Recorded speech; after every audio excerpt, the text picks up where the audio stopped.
Por favor, compañeros, últimas tomas.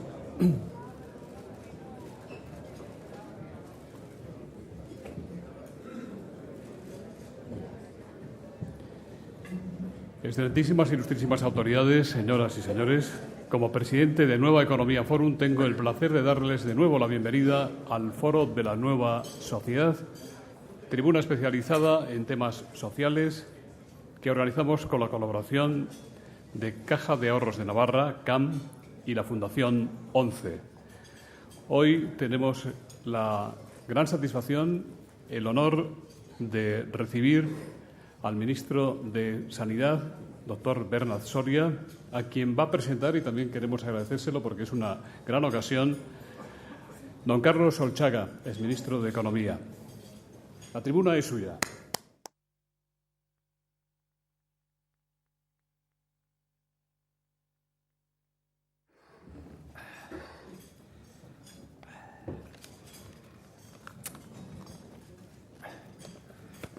Excelentísimo señor ministro, excelentísimas e ilustrísimas autoridades, amigas, amigos, queridos todos, me han pedido que diga unas palabras de presentación que, como suele habitualmente decirse, son totalmente innecesarias, dada la calidad y el conocimiento que ostenta quien les va a hablar a continuación. Pero con mucho gusto trato de hacerlo. Cuando pensamos en la sanidad, habitualmente pensamos, sobre todo en países como los continentales de Europa, en esa que constituye uno de los principales pilares del estado del bienestar, el importante gasto social que trata de cubrir las necesidades sanitarias, las necesidades de salud de toda la sociedad. Y cuando, como en el caso de España, pensamos en cómo está funcionando todo eso, creo que tenemos razones para sentirnos los españoles de las últimas generaciones satisfechos. Hemos conseguido una sanidad que es universal en su cobertura, gratuita en la mayor parte de sus aplicaciones, extraordinariamente bien preparada para prestar los servicios, avanzada. Y esto, digámoslo, con toda la razón.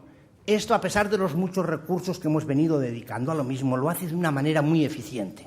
En España, el gasto social en sanidad acaba siendo entre 2 y 3 puntos por debajo del medio de aquellos países que tienen nuestro mismo nivel de renta o PIB per cápita. De hecho, España es un país eficiente en la prestación de la sanidad y es un país que consigue los objetivos. Cuando miramos los indicadores de sanidad que se dan en nuestra sociedad, desde la esperanza media de vida hasta la calidad de vida en los últimos años, hasta tantas y tantas otras cosas, vemos que los españoles quizá otras cosas no las habremos hecho tan bien, pero hemos desarrollado el tema de la sanidad con buen sentido. Por eso, hoy estamos satisfechos de saber que, a pesar de la situación de crisis que tenemos que enfrentar y que desgraciadamente va a ser algo más larga de lo que nos gustaría a algunos de nosotros creer, tenemos el compromiso del Gobierno, seguramente secundado en esto también por la mayor parte de las fuerzas parlamentarias, de que el gasto social será mantenido. Porque lo que hemos avanzado en esta materia de la sanidad no nos gustaría que, por una visión miope de lo que es las necesidades a corto plazo de la economía, pudiera ponerse en peligro o dar un paso atrás. Pero esta visión de la sanidad, que es tan importante como he tratado de sugerir en pocas palabras, no es la única que podemos contemplar. Un economista diría que estamos mirando la sanidad cuando consideramos todas estas cosas o las dificultades que también surgen desde el punto de vista del gasto, ya sea con el desarrollo del gasto sanitario o el aumento de las necesidades por los cambios inesperados y rápidos en la población a cubrir, como ha sido consecuencia de los fenómenos migratorios de los últimos tiempos. Aun siendo todo esto importante, no es sino un lado de la moneda. La otra cara, no menos importante, es lo que representa la sanidad por su aportación al crecimiento económico. Desde hace mucho tiempo es bien conocido que el gasto en sanidad es una inversión en capital humano. Solamente aquellos países que tienen graves problemas de salud general en la población, ya sea de salud psíquica o de salud física, solamente aquellos países que ven cómo las tasas de mortalidad aumentan en determinadas edades y ven cómo es imposible culminar una carrera normal de actividad profesional o de actividad en el trabajo, cualquiera que éste sea, saben valorar lo que representa el gasto en inversión en capital humano que se debe a la sanidad. Y cómo un país sano es un país con una capacidad extraordinariamente avanzada para poder desarrollarse, para poder crecer. Pero no es solamente esto lo que se puede también señalar. Se puede y se debe señalar que la sanidad, además de un gran servicio social, es también un enorme sector de actividad económica. Un sector que en España ocupa bastante más de 1 millón de personas. Un sector que está invirtiendo miles y miles de millones de euros cada año. Un sector que contribuye al crecimiento económico porque, además, tratándose los servicios sanitarios de lo que los economistas llaman un bien superior, va a tener siempre una demanda creciente conforme el país siga avanzando en sus niveles de desarrollo. Un sector que no solamente es bueno por su aportación, sino que por las características particulares del ejercicio del mismo, del ejercicio de la medicina aplicada al desarrollo y al bienestar en la salud, es también un sector de actividad en el que prima el conocimiento. Y de esto, de la importancia que puede tener la aportación de este sector al crecimiento a largo plazo, a la producción en estos momentos de crisis, al aumento de la actividad y al mantenimiento del empleo, es de lo que yo creo que hoy también nos quiere hablar el ministro.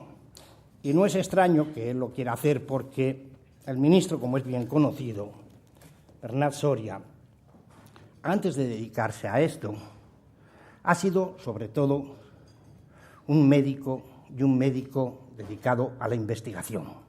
Catedrático extraordinario de Medicina Regenerativa y director del Centro Andaluz de Biología Molecular y Medicina Regenerativa, el doctor Bernat Soria ha dedicado toda su vida a la investigación médica y ha sido reconocido por sus muchas aportaciones, por los artículos científicos que ha publicado, por el esfuerzo que ha hecho dirigiendo una serie de instituciones y reconocido también dentro, lo que es más importante en nuestra vida habitualmente, de sus propios pares. Y por eso ha podido ser presidente de la Sociedad Española de Biofísica entre 1997 y 2000, de la Sociedad Española de Ciencias Fisiológicas entre el 96 y el 98, de la Sociedad Española de Diabetes entre el 2000 y el 2004, presidir la Federación Europea de Sociedades de Biofísica entre el 2003 y el 2006 y en la actualidad continuar como chairman de la European Stem Cell Network. Hablamos, pues, de alguien que ha vivido en su propia vida lo que representa la medicina como un sector de actividad que aplica precisamente las técnicas del conocimiento. Y no es un perfil tan normal. Me he preocupado por verlo y desde la democracia tan solo ha habido 2 ministros de Sanidad que sean médicos. Hoy nos honran con su presencia los 2, doña Ana Pastor y Bernat Soria. Ya se sabe que Clemenceau dijo en su día que la guerra era demasiado seria como para dejarla en manos de los militares. Quizá los presidentes de la democracia han pensado que la medicina y la sanidad era demasiado seria como para dejarla en manos de médicos. Pero verán ustedes que si alguno tenía este prejuicio, y el actual presidente o quien nombró a doña Ana Pastor han demostrado que no lo tenían, no tenían ninguna razón. Cuando escuchen ustedes al señor ministro tendrán ocasión de ver lo importante que puede ser su visión del mundo a través de su larga perspectiva como médico investigador para poner en valor un gran sector de actividad, de futuro y de aportación al desarrollo económico como es el de la sanidad en España. Ministro, tienes la palabra.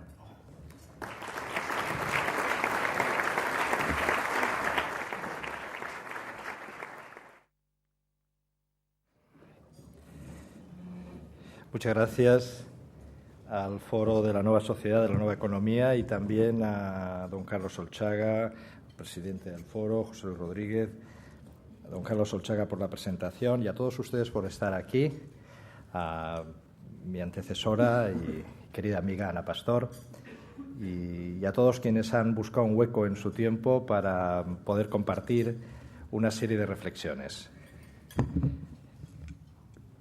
Cuando llegué al ministerio y entonces empecé a enterarme que un ministro tenía que comparecer en el Congreso y en el Senado y contestar preguntas en el Parlamento, hice una pregunta que cualquiera consideraría una pregunta ingenua. Y es pregunté, ¿puedo utilizar diapositivas?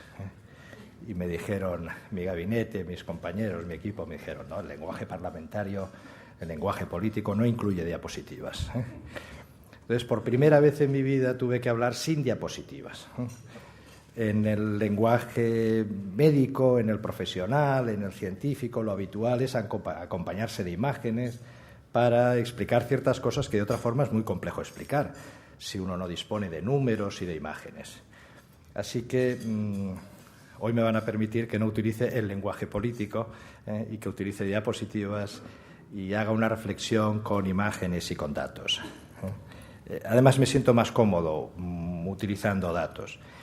Y también para los que piensen que hoy voy a hablar de aborto, de eutanasia, de otras cosas, pues yo creo que pueden disfrutar la próxima hora haciendo otras actividades, porque no voy a hablar de aborto, no voy a hablar de eutanasia, y no voy a hablar de otros temas que algunos piensan que es a lo único que me dedico. Y para ser sincero, dedico más tiempo a otras cosas. Por ejemplo, a lo que hoy les voy a contar. Y lo que hoy les voy a contar es una reflexión sobre el papel del Ministerio de Sanidad y Consumo, pero insistiendo sobre todo en el Sistema Nacional de Salud, aunque haré referencias a otras instituciones, a otros institutos y agencias que están dentro del Ministerio, en el contexto económico, en el contexto en el cual estamos trabajando. El Ministerio de Sanidad y Consumo existe fundamentalmente por dos artículos constitucionales, el 43, que reconoce el derecho de los ciudadanos a la protección de la salud, y el 51, que protege a consumidores y usuarios. Entonces, eso es lo que hace que este sea un ministerio especialmente atractivo desde el punto de vista social, porque es un ministerio que trabaja para mejorar el bienestar, para mejorar la calidad de vida de los ciudadanos. Y trabaja en un contexto determinado. Y me gustaría, en todo momento, utilizar el lenguaje que se utiliza en la calle. El contexto mundial, el contexto global en el cual estamos viviendo es un contexto de crisis, es un contexto de incertidumbre económica en muchas situaciones. Y lo estamos viviendo y es la primera noticia que aparece en los telediarios o que abre los telediarios y las primeras páginas, etc. Y nos dicen los economistas, nos dice Carlos Solchaga, quienes conocen estos temas, que también una crisis es una oportunidad de mejora, y me gustaría hablar de las oportunidades que representa un Ministerio de Sanidad y Consumo. En un contexto en el cual tenemos fortalezas y tenemos cosas que podemos mejorar. ¿Qué fortalezas tenemos? Y este no es un análisis de un economista, es un análisis de un ciudadano, de un observador. Tenemos un sistema financiero en España sólido, es decir, y por las semanas, porque ahora ya tenemos que medir casi en horas, ¿no?, las cosas que están ocurriendo, pero por lo que vamos viendo los últimos días, las últimas semanas, es uno de los mejores sistemas financieros del mundo.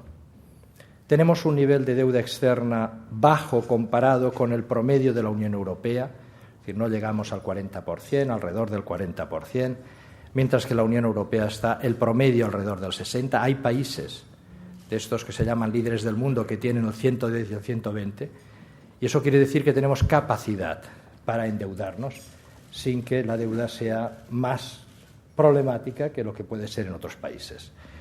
Hemos desarrollado a lo largo de los últimos lustros unas infraestructuras en alta velocidad, en autopistas, en aeropuertos, es decir, es un país que empieza a estar dotado de infraestructuras sólidas.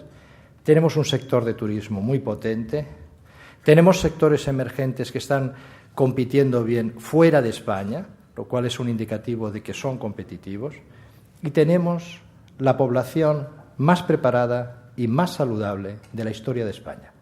O sea, tenemos la juventud más preparada y más sana que nunca ha tenido nuestro país. Hay aspectos en los que deberíamos mejorar. En productividad podríamos mejorar, tenemos que mejorar, y es evidente que en un aspecto de la construcción, lo que es el aspecto de la vivienda, tenemos que buscar un desarrollo cualitativo del sector hacia otros ámbitos. Y es por eso que el presidente del Gobierno ha marcado dos ejes de actuación: la modernización del sistema productivo y, al mismo tiempo, mantener el estado de bienestar. Y creo que en ambas cosas el Ministerio de Sanidad y Consumo puede decir algo. Y el mantenimiento del estado de bienestar no es solo un compromiso social, no es solo un compromiso ético y político, es también un factor de ventaja competitiva y de ventaja económica de otros países. Entonces, ¿qué puede hacer el Ministerio de Sanidad y Consumo frente a un cambio en el modelo productivo, en un ámbito de desarrollo sostenible? Evidentemente, trabajar en las líneas que ya manifestó el presidente en su discurso de investidura, que en mi primera comparecencia, ya lo hice notar, trabajar por la innovación, por la calidad, por la cohesión, por la sostenibilidad. Y es por eso que, junto con los consejeros y consejeras de las 17 comunidades autónomas y de las 2 ciudades autónomas, Ceuta y Melilla, estamos trabajando por un pacto por la sanidad, al cual me referiré posteriormente. La salud de la población, como antes indicaba Carlos Solchaga, está directamente relacionada al crecimiento económico y también a un desarrollo sostenible de nuestro país. Y voy a poner datos, porque una cosa que distingue, y no quiero ser crítico con quienes han dedicado su vida a la política, pero en ciencia uno está obligado a demostrar aquello que dice. No vale con tener una opinión, las opiniones pueden ser reflexivas, pero es bueno decir, si yo digo la salud es bueno para la economía del país, es bueno a continuación poner datos, y estos son los datos. Un aumento de un 10% en la esperanza de vida aumenta también, produce un incremento en la tasa de crecimiento económico de un 0,35% por año. O sea, cuando decimos mejoramos la esperanza de vida, no estamos hablando solamente de que la gente vivirá mejor o vivirá más años, estamos diciendo también que nuestro país crecerá más. Por lo tanto, una acción que mejore la esperanza de vida es una acción que mejora la economía del país. Y es por esto que muchos economistas de la salud piensan que el 50% de las diferencias que existen o de la explicación de por qué unos países son tan pobres y otros países son tan ricos tiene que ver con problemas de salud y esperanza de vida. Por tanto, cada vez que hacemos una acción en salud y tenemos un impacto, es decir, disminuimos el 5%, el 10% el número de infartos de miocardio en una población, estamos aumentando la capacidad que tiene esa población de competir bien desde el punto de vista económico. O también lo podemos traducir en cuánto perdemos, qué pérdidas van ligadas a determinadas patologías. Pues mire, el cálculo para Europa es que Europa, por las enfermedades respiratorias y pulmonares, pierde 100.000 millones de euros al año, o por las cardiovasculares, 135.000 millones de euros al año. Y hay más cifras. Por lo tanto, ya podemos incluso medir o estimar con una cierta exactitud que si generamos una mejora porcentual en la incidencia de enfermedades cardiovasculares, eso se va a traducir en algo que es dinero y que es riqueza de nuestra población.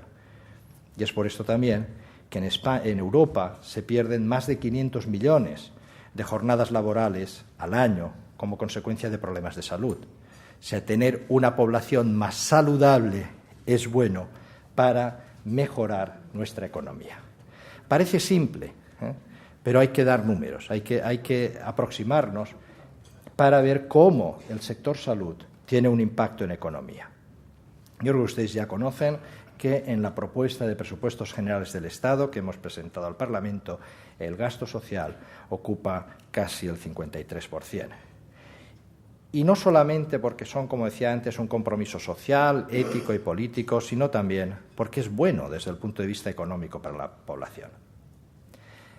A continuación voy a reflexionar sobre el valor estratégico que puede tener un sistema nacional de salud. Un sistema nacional de salud es mucho más que la asistencia sanitaria, aunque sin lugar a dudas la asistencia sanitaria es muy relevante y para algunos de nosotros puede ser lo más relevante. Pero un sistema nacional de salud tiene un impacto en otras áreas. Nosotros tenemos un buen sistema nacional de salud que es producto del trabajo de los últimos 20 años, 20 y pico años aproximadamente, que básicamente tiene el compromiso constitucional al que me refería, que tiene el artículo 43, la Ley General de Sanidad que pone en marcha Ernest Lluch en el año 86 la Ley de Cohesión y Calidad del Sistema Nacional de Salud, del cual Ana Pastor podría hablar mejor que yo. Y todo eso configura un sistema que es el Sistema Nacional de Salud, que es un asegurador público, único y universal, que garantiza el derecho constitucional de la protección a la salud y el acceso equitativo a los servicios sanitarios. El Sistema Nacional de Salud es un activo que tiene la sociedad española. Y si comparamos con otros países, y luego haré alguna comparación discreta, vemos que es un activo muy importante. Y es algo que tenemos, es una infraestructura nuestra basada en unos principios, o sea, en unos valores que son las que informan. Es decir, se crea porque creemos la universalidad, la equidad social e interterritorial, la integración de todos los dispositivos asistenciales y la orientación hacia el ciudadano. Y es por eso que continuamos trabajando para mejorar el Sistema Nacional de Salud con estrategias de salud, aplicando políticas de cohesión y mejorando la gestión. Todo ese trabajo de los últimos lustros es lo que hace que en este momento España esté entre los países que tienen uno de los mejores sistemas nacionales de salud del mundo. Eso, dicho por mí, puede no tener ningún valor, pero dicho por los científicos que se dedican a medir esto, y aquí pues hay 3 referencias para la publicación más reciente que aparece en Health Affairs, está el cuarto entre los 19 países más desarrollados, el British Medical Journal en el 2001 lo ponía el 6º entre 191 estados, etc. Es decir, estamos el cuarto, el sexto, el séptimo. El problema de los rankings es qué criterios utilizamos para los rankings. Entonces, con una cierta variedad de criterios aparecemos siempre en los primeros lugares del mundo. Es decir, en Sistema Nacional de Salud vamos por delante en otros ámbitos. En ese sentido, el Sistema Nacional de Salud es un activo de todos los españoles. Es como una infraestructura, es una infraestructura que hemos construido, es decir, no es nuestra red de carreteras o de aeropuertos o de ferrocarriles, pero es una infraestructura que tiene la población y además es una empresa de conocimiento, es una empresa que utiliza conocimiento. Y eso es muy relevante porque eso es lo que la hace más competitiva. Y aparte de la asistencia sanitaria, el Sistema Nacional de Salud garantiza el que la fuerza, nuestra capacidad laboral sea saludable. Es decir, es una condición de salud de la fuerza laboral del país. Es un factor de seguridad. Esto es algo que los más jóvenes no entienden porque no, tenían una abuelita como la mía que me decía, Bernat, tienes que ahorrar por si el día de mañana te pasa algo. Había que ahorrar por si el día de mañana tenías un problema médico y te tenían que operar, porque te lo tenías que pagar tú. Y eso significaba que una parte de tu capacidad de ahorro la tenías que dedicar a eso, sino toda. Eso ya no existe. Eso la gente más joven de nuestro país ya no piensa que tiene que ahorrar para comprarse una casa o un coche o una segunda residencia o unas vacaciones, pero no para pagarse una operación.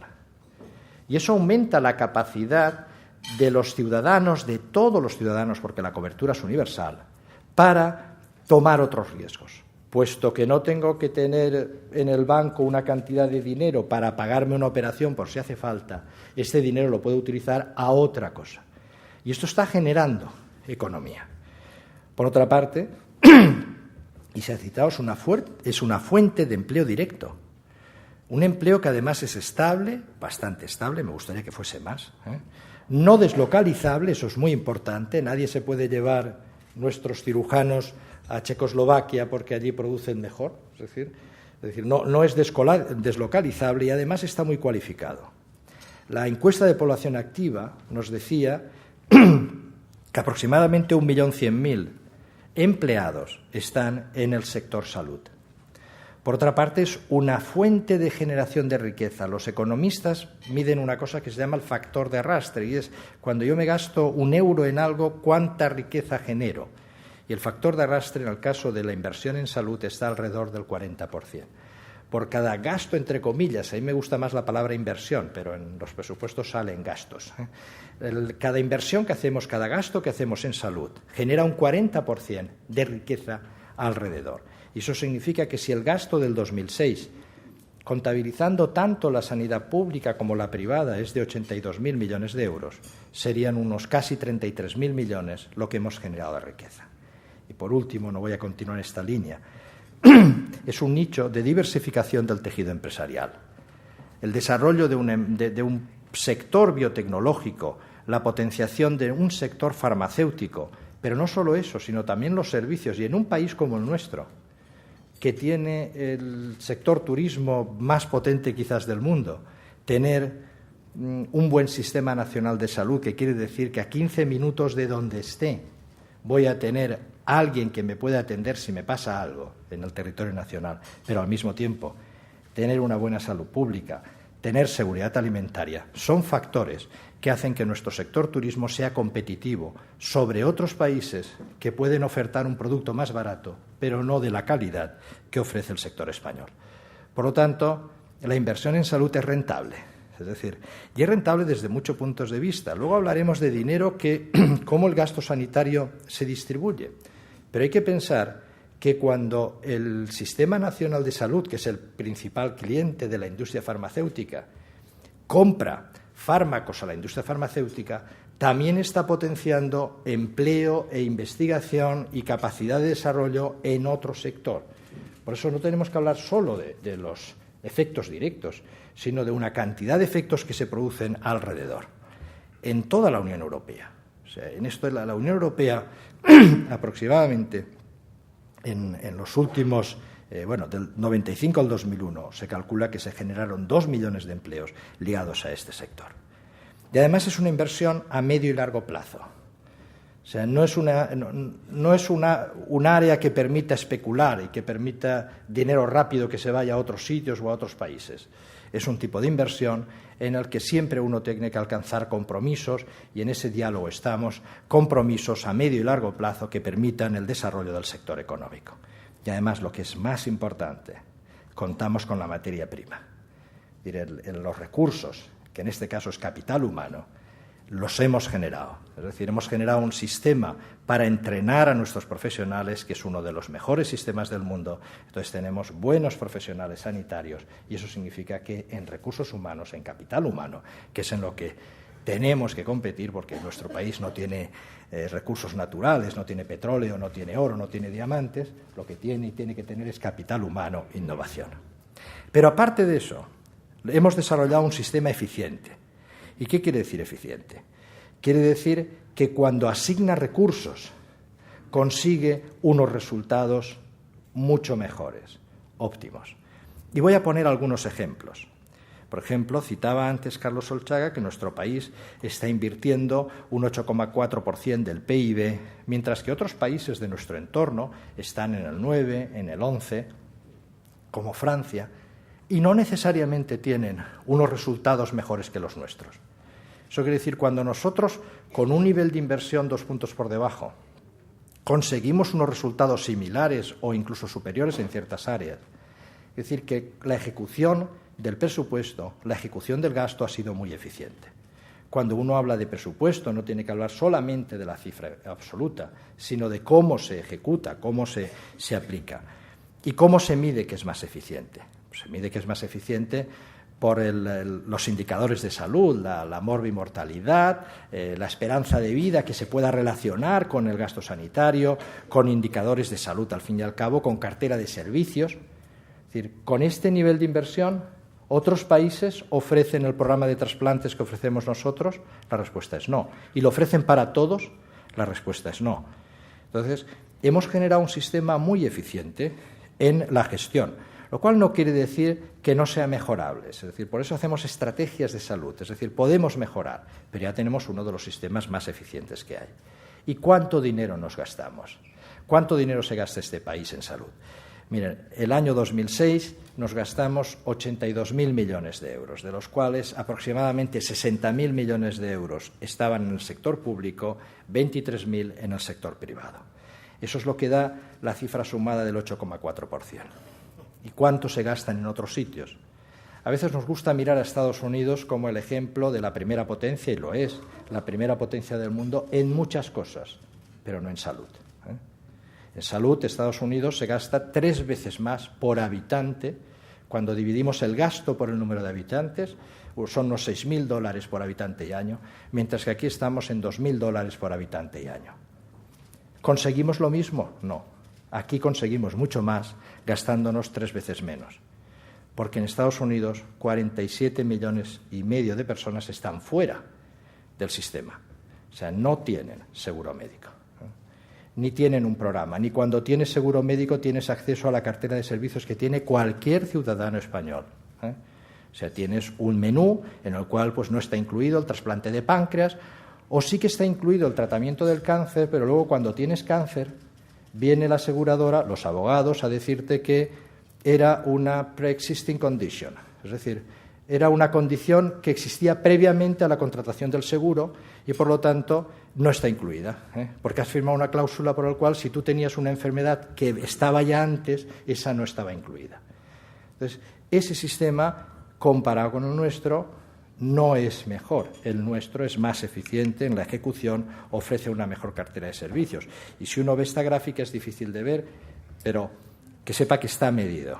Es decir, cuando medimos esperanza de vida y sobre todo cuando medimos la esperanza de vida que sea responsable, digamos, que se pueda asignar a una gestión del Sistema Nacional de Salud, nos encontramos con el dato real de que España, con 3 veces menos, con $2.000 por habitante año, tiene una esperanza de año que son casi 4 años más que el promedio de la esperanza en Estados Unidos.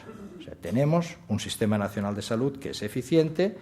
Y además eso lo podríamos leer de otra forma. Si cualquiera de nosotros nos fuésemos con nuestra familia a vivir a Estados Unidos y contratásemos allí un seguro médico que cubriese las necesidades básicas, nos encontraríamos que en promedio son $12.000 al año lo que tenemos que pagar una familia. Una cartera de servicios que no es similar a la que tenemos aquí. Pero eso nos permite hacer una primera estimación, y es $12.000 son unos 8.000 euros, y eso significa que cada familia española al mes tendría que pagar unos 700 euros, unos $1.000, por tener ese seguro. Entonces, en términos de salario, cada familia española está recibiendo 700 euros extra si comparamos los dos países. Nuestros salarios no son tan altos como los norteamericanos, eso es cierto, pero también es cierto que si me tengo que ir a Estados Unidos, yo de entrada tengo que poner $1.000 más en mi salario mensual para poder tener acceso a su cartera de servicios, que es peor que la que tengo aquí.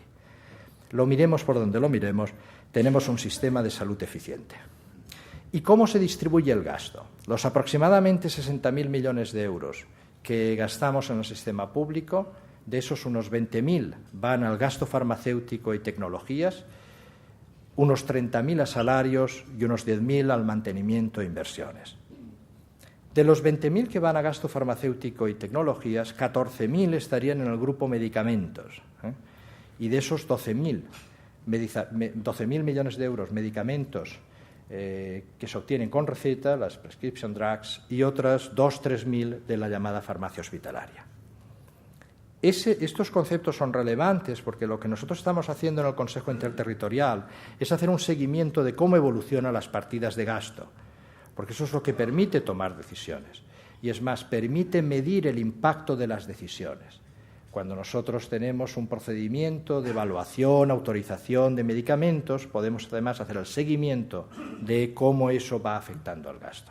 Y aquí tengo que decir que el Ministerio, y es un mérito que no me puedo asignar a mí porque viene de mis antecesores, consigue controlar el gasto y lo consigue con la colaboración de la industria farmacéutica, cuyo principal cliente es el propio Sistema Nacional de Salud. Es decir, el primer interesado en que el Sistema Nacional de Salud sea un sistema eficiente y que viva muchos años es la propia industria farmacéutica, que tiene ahí el 90% de sus ventas. Por lo tanto, alcanzar acuerdos entre sectores como es Sistema Nacional de Salud y sector farmacéutico es algo relevante a medio y largo plazo, porque permite la estabilidad de sectores productivos y permite la garantía del mantenimiento de servicios.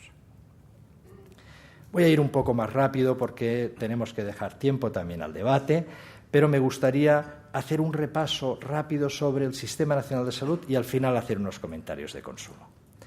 Yo creo que todo el mundo es consciente de cómo está nuestra pirámide de población.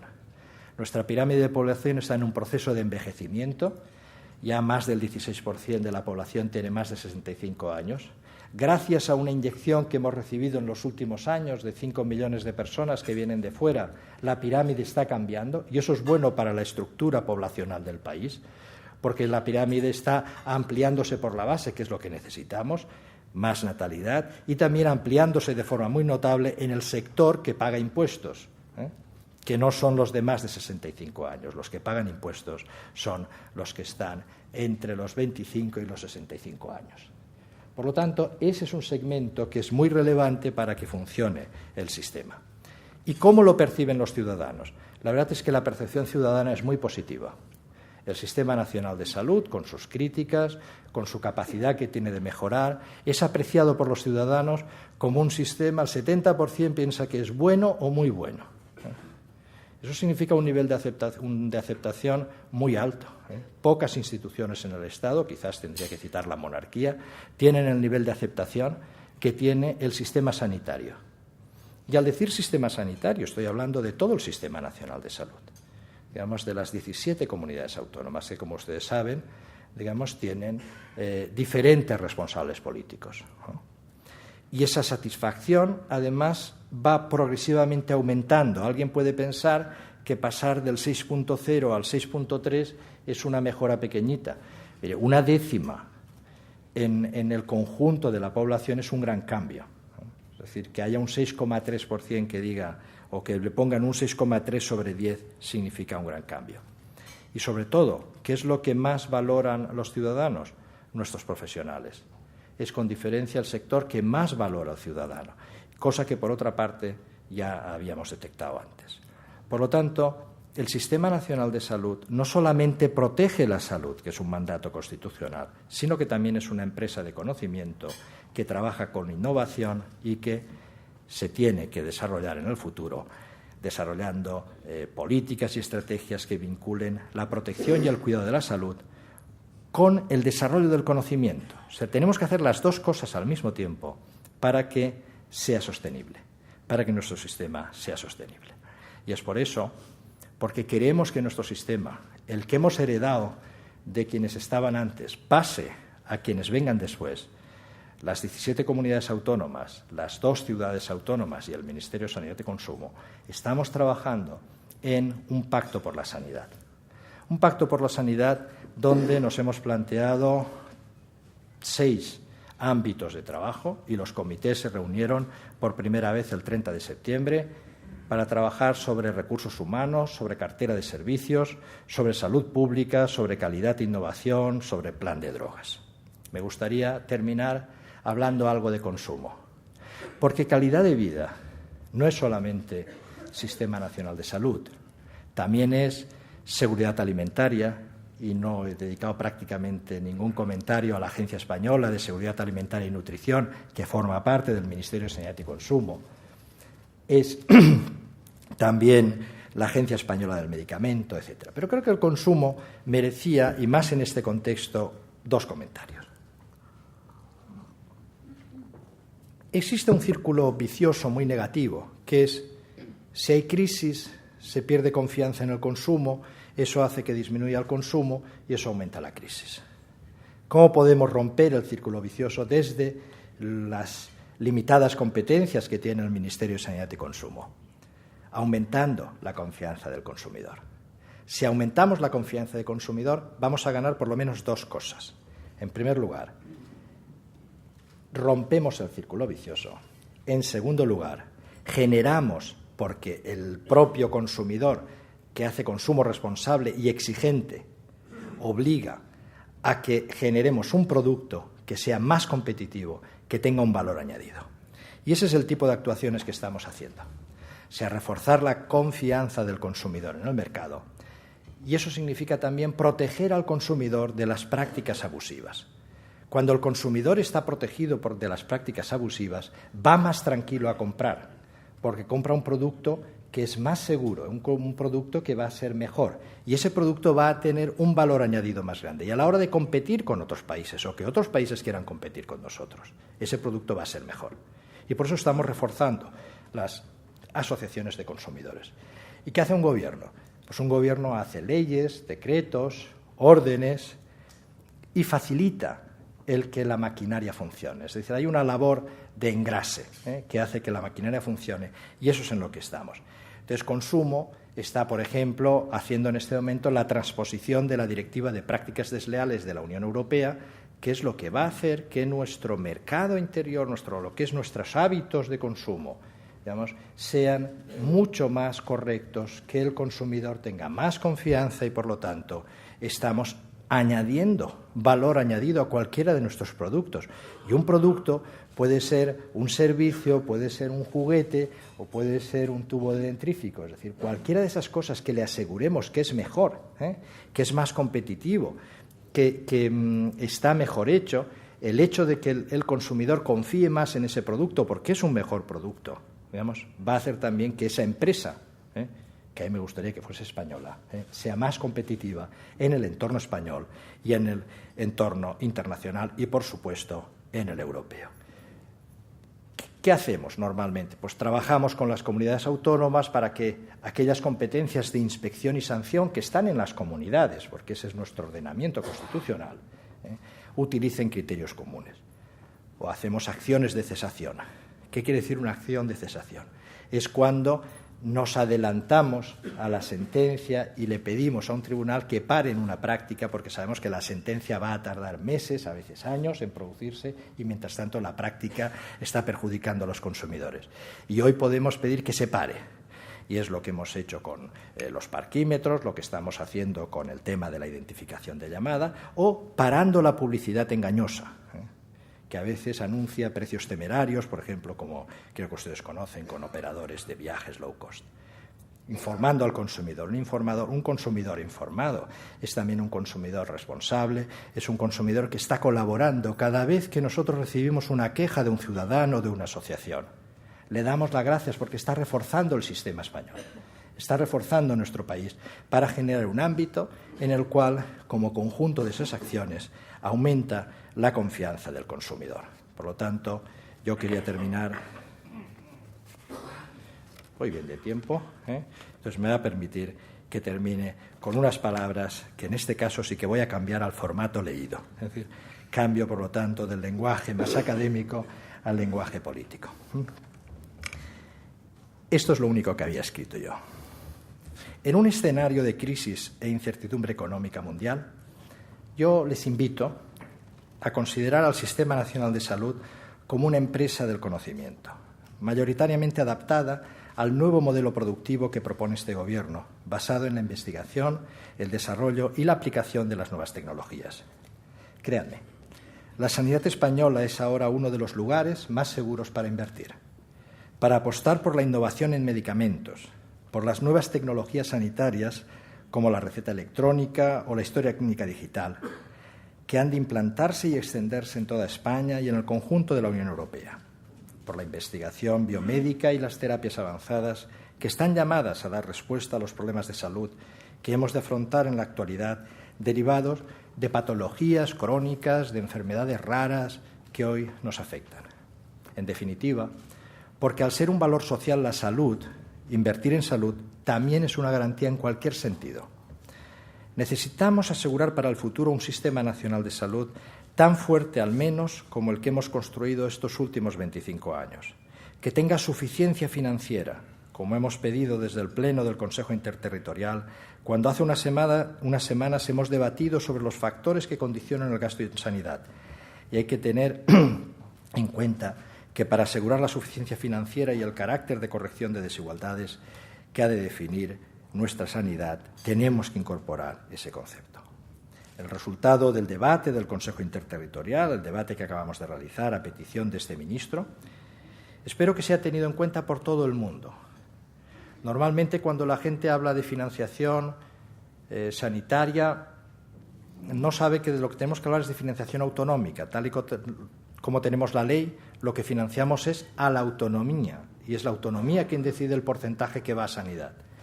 Por lo tanto, lo que yo les he pedido a los consejeros y consejeras del Consejo Interterritorial es que, igual que yo le pido al ministro de Economía que tenga en cuenta la sanidad, que ellos se lo pidan a los consejeros y consejeras de Economía, que se lo pidan a su presidente, al presidente de la comunidad autónoma. Porque la financiación no es finalista.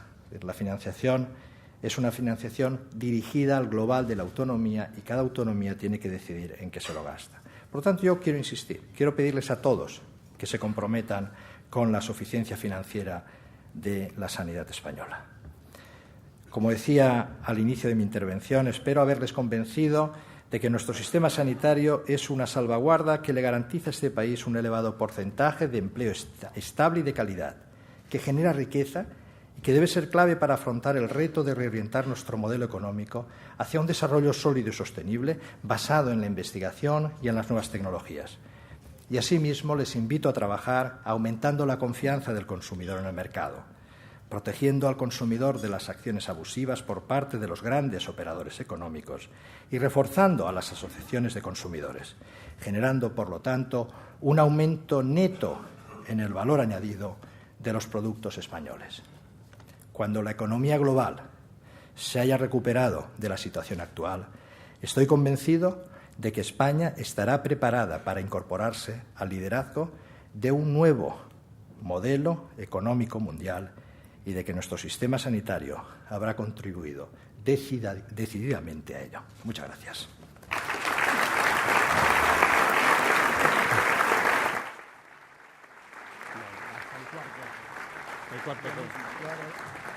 Sí, 10 y cuarto. Muchas gracias, señor ministro. El moderador del coloquio hoy será don Javier Olave, director de Diario Médico. Buenos días, muchas gracias. Como saben ustedes, a mí me toca solo dirigir el tráfico de las preguntas, que son ya muchas, pero puede haber más, no se preocupen. Conseguiremos o intentaré agruparlas por temas y, en fin, pido disculpas si alguien considera que los matices que pueda incorporar él pues no han sido siempre suficientemente recogidos. Hay varias primeras referidas a las competencias, concretamente del Ministerio. Se recuerda que la asistencia sanitaria pues acabó, por decirlo así, con el traspaso del INSALU o de las competencias a las comunidades autónomas, con las transferencias. Luego la investigación ha pasado del Carlos III ha pasado al Ministerio de Ciencia. También hay un par de referencias a que la eutanasia, según ha dicho repetidamente el ministro, es competencia fundamentalmente del Ministerio de Justicia, porque es una cuestión de Código Penal. También se dice que el tema del aborto pues ha sido retirado del Ministerio para pasar a Igualdad. Bueno, la verdad es que la pregunta me parece más concreta es cómo se hará cómo se concretará la coordinación con ciencia de la investigación biomédica, que parece que es una preocupación especial de los clínicos, de los investigadores clínicos más que de los básicos, por lo que me dicen aquí. Efectivamente, el sistema competencial que va más allá de si el Carlos III depende en este momento orgánicamente del Ministerio de Ciencia e Innovación, porque el Gobierno solo es un Gobierno. Yo creo que es importante saber que el sistema competencial es el que nos ha dado nuestra Constitución. Entonces, en ese sistema competencial hay competencias exclusivas del Gobierno de España, competencias compartidas y competencias transferidas. Entre las competencias exclusivas hay una que, por las caras que he ido viendo en el auditorio, creo que a mucha gente del auditorio le importa. La política farmacéutica es una competencia exclusiva del Estado. Es una competencia exclusiva del Gobierno de España y a eso dedicamos tiempo. Tenemos una Agencia Española del Medicamento y Productos Sanitarios que es ejemplar, es una de las mejores de Europa, lo cual quiere decir que compite bien en Europa, porque, como ustedes saben, la Agencia Europea del Medicamento es en realidad una federación de agencias y la nuestra pesa dentro de la Agencia Europea del Medicamento bastante. Otras competencias que son exclusivas, pues todas las relaciones internacionales, por supuesto la sanidad exterior, la representación en Bruselas. ¿Alguien se imagina un Consejo de Ministros de Sanidad de la Unión Europea sin un ministro o ministra de Sanidad español? ¿Alguien se imagina lo que es ir a defender los intereses de modelos españoles como el modelo de oficinas de farmacia español sin que hubiese una representación de nivel ministerial? Entonces hay competencias exclusivas y luego hay competencias compartidas y competencias transferidas que hay que coordinar. ¿Alguien se imagina una campaña de vacunación que no estuviese coordinada en todo el Estado? Entonces, las competencias de salud pública están repartidas y compartidas, pero no sería en ese momento que estamos en la campaña de la gripe, imagínense, digamos, 17 campañas distintas. Los virus no saben de fronteras, ni autonómicas ni nacionales. Por lo tanto, esa labor de coordinación es una labor necesaria. Carlos III, en el nuevo esquema de gobierno, depende orgánicamente del Ministerio de Ciencia e Innovación. Y como dije el día de la toma de posesión de la ministra, y creo que es el único caso en el cual un ministro habla cuando está tomando posesión otro ministro, es lo único en lo que es los datos que yo conozco. Entonces, interviene unos minutos precisamente para mandar ese mensaje. ¿Alguien se imagina que en un gobierno que quiere apostar por la ciencia y la innovación, lo que es la investigación biomédica se quede fuera de la apuesta? Si la apuesta está organizada, tiene que estar allí. Ahora, tampoco nos imaginamos una actuación no coordinada con el Ministerio de Sanidad. Por eso tenemos una comisión mixta, por eso estamos trabajando y por eso espero, si no en la próxima reunión del Consejo Interterritorial, en la siguiente, junto con la ministra de Ciencia e Innovación, presentarles a todos los consejeros y consejeras lo que va a ser el plan de investigación biomédica del Carlos III. El senador Jesús Aguirre plantea que los pactos sanitarios deberían emanar de los órganos de representación del pueblo, es decir, Congreso y Senado, cuyas comisiones de sanidad representan a todos los partidos políticos del arco parlamentario, y pide su opinión al respecto.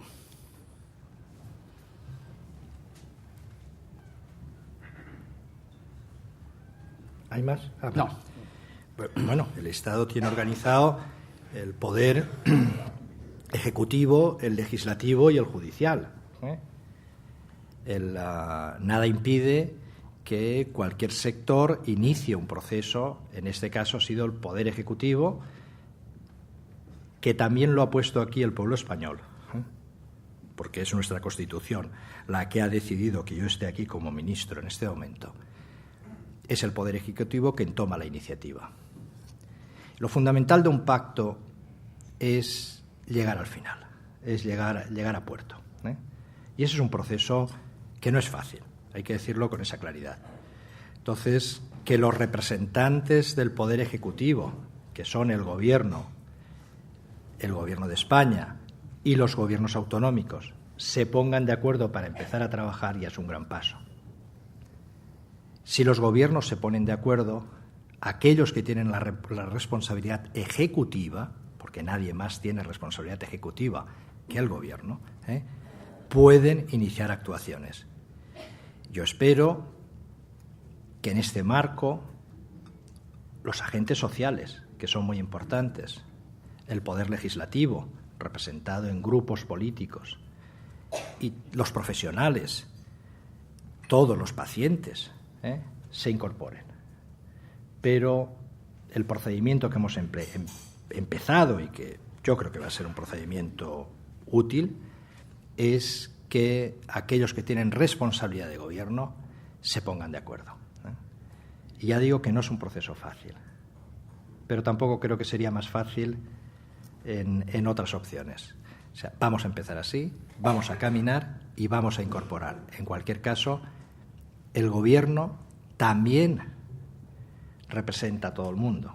Entonces, el Gobierno, y desde luego este ministro, tiene las puertas abiertas a todos los profesionales, los pacientes, los agentes sociales, para que sus ideas lleguen ya en este mismo momento al proceso de génesis de un pacto. Bien, hay unas cuantas también de farmacia, como cabía esperar. Aurelio Alonso Cortés, comentarista de Expansión, dice qué opina del dictamen motivado de la Comisión Europea contra el modelo español de farmacia y si llegará a sentencia del Tribunal Europeo de Justicia. Y también Antonio Mingarro, de Sanifas, dice que os recuerda que mañana se celebra una reunión en Bruselas que dice decisiva para el futuro de la farmacia española. Y dice, va el Gobierno a estar allí representado, intercederá también ante otros ministerios que preparan medidas contra este sector, dice. Yo creo que me he posicionado públicamente en la defensa del modelo español de oficinas de farmacia. Me he posicionado en todos los ámbitos y el Gobierno está trabajando en Bruselas. El fruto del trabajo es lo importante, es decir, yo ya sé que no les estoy contando el día a día del trabajo. A veces el trabajo tiene ámbitos que no son fáciles de comunicar. Pero les puedo decir que tengo una carta de agradecimiento de Pedro Capilla, que, como usted sabe, preside el Consejo General de Colegios de Farmacéuticos, por lo que ha sido la actuación del abogado del Estado de España en la defensa del modelo español de oficinas de farmacia. Es cierto que en Europa está imponiéndose una onda de una pretendida liberalización. Yo espero que con lo que está cayendo en este momento en la economía, la gente reflexiona un par de veces acerca de lo que significa liberalizar y lo que significan ciertas propuestas de aire más neocon que lo que es el ámbito de regulación con el que hemos generado. Yo espero que se produzca una reflexión en Europa y que esa aparente liberalización, porque no lo está, la palabra es muy bonita, pero los hechos al final no son tan bonitos. O sea, liberalización es dejar a un ciudadano de una población aislada de España sin medicamentos, eso es liberalizar. Pues no estoy de acuerdo con la liberalización. Quiero que ese ciudadano tenga acceso a cualquier hora a cualquier medicamento, aunque sea un medicamento barato, aunque no sea rentable llevarle allí el medicamento. Y eso lo tenemos garantizado con el modelo actual. El modelo liberalizador que estamos viendo en el Reino Unido en este momento está teniendo unas consecuencias, y es que en determinadas poblaciones aisladas ya no hay oficina de farmacia y se ha llegado a la contradicción de que el propio médico sea quien tenga una oficina de farmacia a su cargo. Y eso sí que ya es una contradicción. Es decir, son dos actividades que tienen que ir por separado. Por lo tanto, defiendo el modelo, lo voy a continuar defendiendo. Espero que salga bien. No voy a ser en este tema nunca demasiado optimista. Quiero ser realista. Y ser realista quiere decir que el tema es difícil. Pero espero que salga bien y, en cualquier caso, el Gobierno y este ministro va a continuar defendiendo. Y, al mismo tiempo, defendemos en la Directiva Europea de Servicios Sanitarios, y vamos consiguiendo algún pequeño éxito, el que esa aparente liberalización que lo va a arreglar todo, y que lo que está demostrando las últimas semanas y meses es que el mercado no lo arregla todo. Al final, lo que está ocurriendo ahora es que lo complica mucho. Y nos está complicando mucho la vida. Esa posición política liberalizadora pues sea corregida por aspectos de regulación que ponen al ciudadano por delante. Otras dos preguntas, una que identifico y otra menos. Una es el director de Correo Farmacéutico, Francisco Fernández. Plantea que un informe de la OCDE constata que el español consume más fármacos que los ciudadanos de otros países del entorno. Y se pregunta si tiene España un problema de exceso de demanda y si diría que se hace un uso racional del fármaco no solo en lo económico. También la otra pregunta referida con esto es si es posible plantearse una revisión del actual copago como una medida de actuación sobre la demanda posible. Es cierto que España tiene un consumo por habitante muy alto, incluso podríamos decir, demasiado alto. Y es por eso que la Ley de Garantías y Uso Racional del Medicamento se diseña, se aprueba y pone en práctica una serie de medidas para que el medicamento sea como decía antes, accesible a todos los ciudadanos, pero se use en las mejores condiciones posibles también para la salud. Digamos, el uso indiscriminado de antibióticos nos está llevando a bacterias resistentes que hacen más complejo el tratamiento. Es decir, no solamente es un tema de gasto, es también un tema de que el medicamento, y en eso estamos colaborando todos los sectores implicados. Al final su pregunta tenía otro comentario que no recuerdo muy bien. Sí, se podría replantear o cambiar el copago actual. Sistema. Fíjese, ese es un tema recurrente, es decir, es un tema, parece que el copago, y yo con algunos consejeros con libertad, como no puede ser de otra forma, me han planteado este tema, consejeros y consejeras. Es decir, Lo que ocurre es que la experiencia que tenemos de otros países europeos no es positiva, es decir, cuando Francia o Alemania introducen copago, pero no digo ya en el medicamento, sino lo que es en la factura hospitalaria, no resuelven, no aumentan la eficiencia y no resuelven el tema.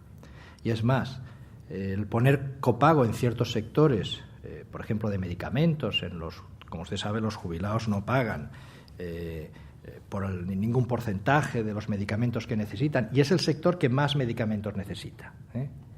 Entonces, hemos hecho números que eso podría significar un ahorro, entre comillas, de 1.000 millones de euros. Estoy dando una estimación.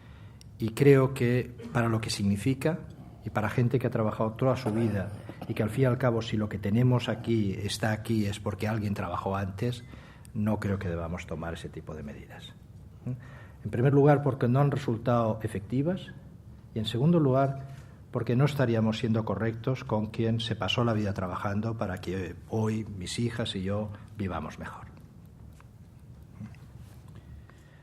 Hay varias preguntas relacionadas con la sanidad en Madrid y algunos flecos en relación con esto. Dos de ellas se refieren al creciente deterioro de la asistencia médica, coincidente, dicen, con el afán privatizador. Y si el Ministerio puede legislar, dice otra, para garantizar estándares de calidad mínima en todo el territorio español. También hay dos relacionadas con esto mismo. Una, si es compatible el acoso al actual consejero de la Comunidad madrileña con el clima que usted quiere propiciar para el pacto. Y finalmente, ¿qué opina usted de las nuevas formas de gestión, que, dice otro, no son tan nuevas en sitios como Cataluña, por ejemplo? No sé si son muchas o si la... Voy a intentar que haya una sola respuesta a todas las preguntas. En primer lugar, yo creo que he mostrado datos, no opiniones, sino datos, de que un sistema público es un sistema muy eficiente en la gestión. Por lo tanto, a la hora de decidir cómo gestionar o introducir una infraestructura, si le podemos llamar infraestructura, es decir, me permiten utilizar esa palabra, para el Sistema Nacional de Salud, yo opto por el sistema público, no solamente porque traduce mi forma de pensar, sino, y tendría que decir sobre todo, porque es el que mejor garantiza la salud de los ciudadanos, porque es el más eficiente. Entonces, he mostrado datos de cómo el sistema más privado del mundo, basado en aseguradoras, acaba siendo el menos eficiente del mundo. Y lo he puesto como esperanza de vida, pero hay muchos datos, Hay indicadores de mortalidad infantil, hay indicadores de salud en Estados Unidos que son del tercer mundo. Y esto es preocupante, tener que decirlo. Hasta tal punto es preocupante que la cosa empieza a perder color político y ser un tema que importa a todos. O sea, el próximo viernes, yo creo que ustedes no saben, pero será el primer Consejo de Ministros al cual no podré ir, y he pedido disculpas porque yo procuro estar siempre que tengo que estar en un sitio, en eso soy bastante cumplidor. Y no voy a estar el viernes aquí en España porque estaré en Washington en una reunión de 30 sociedades médicas, yo no he preguntado de qué color son, que representan a más de 300.000 médicos preocupados por el sistema de salud y de asistencia sanitaria en Estados Unidos. Y nos han invitado al exministro de Salud británico y al ministro de Sanidad español para que hagamos una keynote lecture, es decir, explicando pues cómo es nuestro sistema. ¿Y cómo hemos alcanzado estos niveles de eficiencia? Con un nivel de inversión 3 veces más bajo. Pero es que a continuación, y por eso le digo que la cosa, aunque es inevitable que tenga relación con la forma de pensar, a continuación me reuniré con asesores de los 2 equipos, de Obama y de McCain, para discutir nuestro modelo. Por lo tanto, creo que podemos no solamente estar orgullosos del modelo, sino defenderlo públicamente, defenderlo en cualquier lugar, defenderlo en Estados Unidos, pero no defenderlo, sino ayudar. Y el compromiso ético es un compromiso con todos. Entonces, creo que ya no es un tema de color político, es un tema de eficiencia. La gestión, nuestro sistema competencial hace que la gestión esté en las comunidades autónomas. Por lo tanto, si una comunidad autónoma opta por un modelo de gestión distinto, está en su derecho. Es decir, eso forma parte de sus competencias. Ahora, tiene la obligación constitucional de proteger la salud. Es decir, una cosa es yo elijo este modelo, lo cual es perfecto, ¿vemos? Está dentro de sus competencias, y otra cosa es si los ciudadanos y los profesionales detectan que aquello no funciona, porque sí que cualquier poder público, digamos, de cualquier autonomía, de cualquier color, tiene la obligación constitucional de proteger la salud de los ciudadanos. Y ahí es donde puede actuar cualquier ciudadano, no solamente el Gobierno.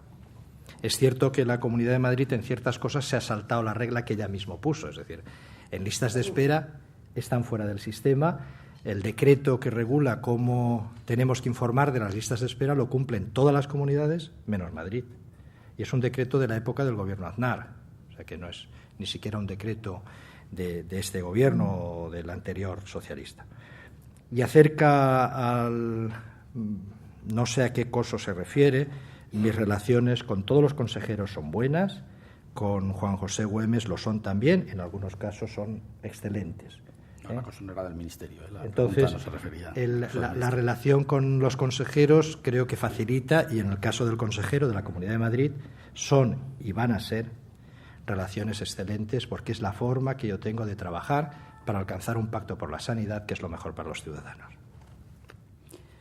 También en relación con el pacto, Rafael Reis de SATSE, Sindicato de Enfermería, dice: ¿cree el señor ministro que es compatible hablar de estar abiertos a la participación de los profesionales, etcétera, y que a la vez un foro estable, llamado así, de participación, como es el Foro Marco para el Diálogo Social, no se convoque desde hace más de un año y que no haya noticia de que se vaya a convocar?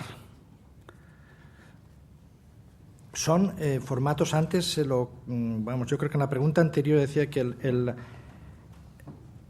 pacto, cuanto más abierto, a cuanta más, ¿cómo se gestiona un pacto? Aquí lo que queremos es llegar al final a una solución, porque entonces tenemos que poner los mecanismos para llegar a la solución.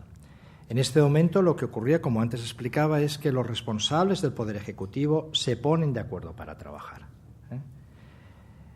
Si alcanzamos unos primeros mimbres, es decir, incluso no siendo muy exigentes, creo que tenemos un nivel ya al cual podemos incorporar. Agentes sociales, profesionales, saben que yo estoy abierto a todos los profesionales. Es decir, si algún día me gustaría que mi gabinete sacara las estadísticas de la cantidad de gente con la que me he sentado, con la que me he entrevistado, y no una, sino varias veces, en foros de pacientes, de consumidores, de profesionales, de decanos, etcétera. El tiempo del ministro y de los directores generales y del secretario general, de la subsecretaria, es un tiempo limitado, eso también hay que saberlo. Pero que he estado siempre abierto a todos es así. Es más, les digo, y antes lo he comentado, cualquier opinión que me hagan llegar será una opinión que consideraré, no les voy a decir que lo cumpla al pie de la letra, porque entonces no sería el Poder Ejecutivo.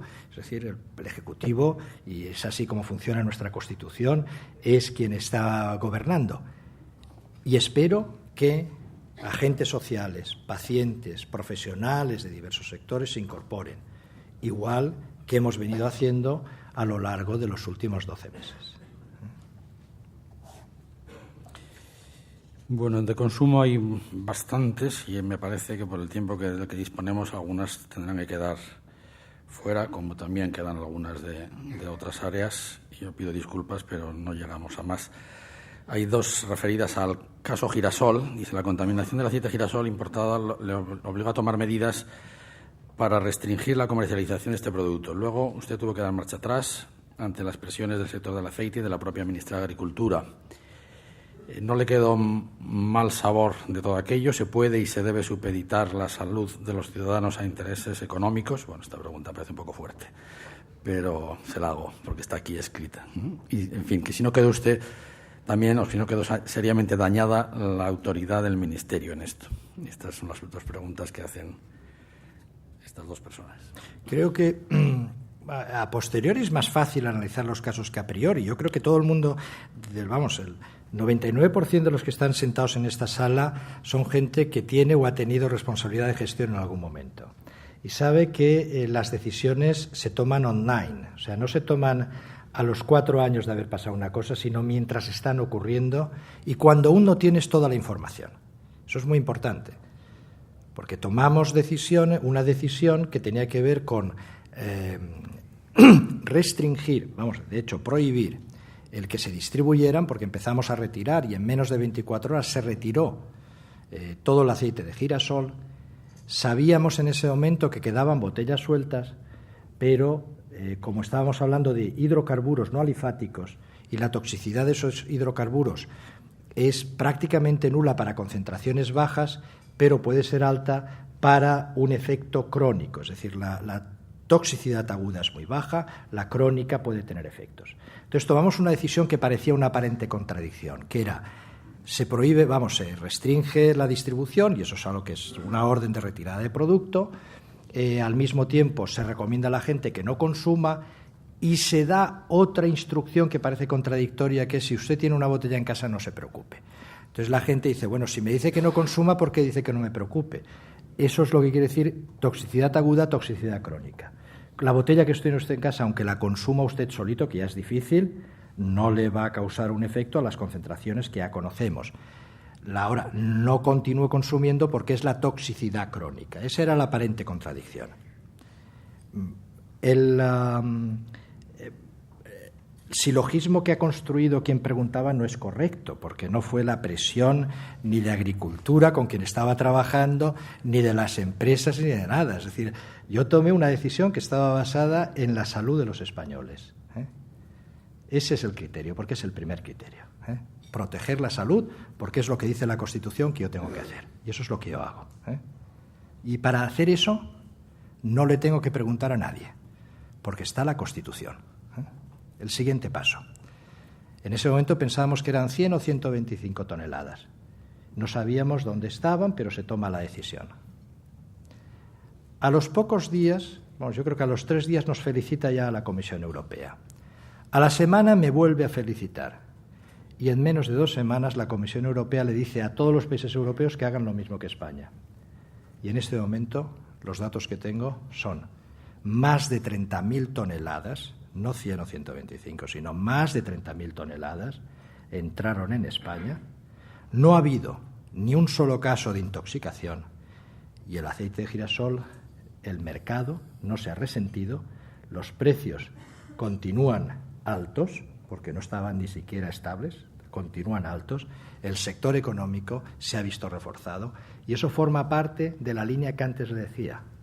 Proteger al ciudadano refuerza a las empresas, refuerza a las buenas empresas, refuerza a quienes cumplen la norma y protegen a los ciudadanos. Y ahora podemos decir que el valor añadido del aceite de girasol español es mayor que el que tenía antes o el de otros países. Pero esto es el análisis a posteriori. Este es el fácil. O sea, cuando ya me felicita la Comisión Europea o sé que no ha habido ni un solo caso de intoxicación y que eran tantas las toneladas y que el mercado no se ha dañado, es muy fácil llegar a esta conclusión. Pero le voy a ser más generoso en la respuesta. Aunque todo esto no hubiera sido así, con tal de proteger la salud de los ciudadanos, yo hubiera tomado la misma decisión. Bien, otra de consumo también, que resume varias, de Luis Pineda, de Ausban, dice: ante la crisis del presidente se ha reunido con los banqueros. dice el problema, con los empresarios y sindicatos, dice la derivada, pero no con los consumidores. Usted, que es ministro de Consumo, ¿no le parece que se equivoca el presidente al no dar voz y presencia a los consumidores y ningunear al ministerio? Bueno, la última frase no es cierta porque con el presidente vengo reuniéndome mucho. Ayer, por ejemplo, para aprobar el decreto, digamos, que ha permitido pues las acciones que se van a tomar. Yo creo que el problema global al cual nos estamos enfrentando y que las últimas medidas parece que están surtiendo efecto es un tema en el cual el presidente ha actuado correctamente. Yo creo que ustedes saben que el presidente el viernes se reunió con Sarkozy, fue a comer con Sarkozy para plantearle lo que ocurrió el domingo.